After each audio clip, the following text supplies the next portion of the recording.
Hiker hears rumors about strange noise on mountain, climbs up and makes a shocking discovery. One afternoon, Trinity Smith was scrolling through Facebook when a post stopped her in her tracks. It described a strange noise echoing from the steep, rocky slopes of Mount Bros. According to the post, the sound resembled faint crying, coming from somewhere high above the tree line. Unable to shake her curiosity and worried that someone or something might be in distress, Trinity decided to find out for herself. On her first hike up the mountain, she called out again and again, but there was no response. After hours of searching with no sign of the source, she reluctantly turned back. Still, the mystery lingered in her mind. Refusing to give up, Trinity returned the next day with her boyfriend, Sean Nichols.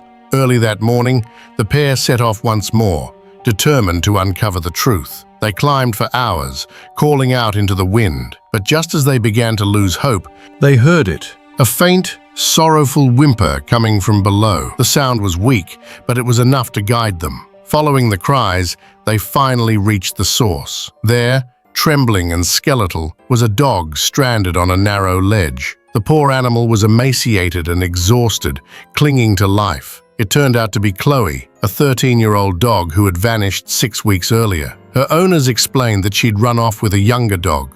While the younger one had made it home safely, Chloe never returned. After weeks of fruitless searching, her family had feared the worst. Carefully, Trinity and Sean lifted Chloe to safety and carried her down the mountainside. Once a strong 90-pound dog, she now weighed barely 26 pounds, but she was alive. After more than a month alone in the wilderness, she was finally heading home. At the foot of the mountain, Chloe's family waited anxiously.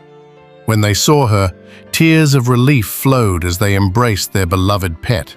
Against impossible odds, Chloe had survived.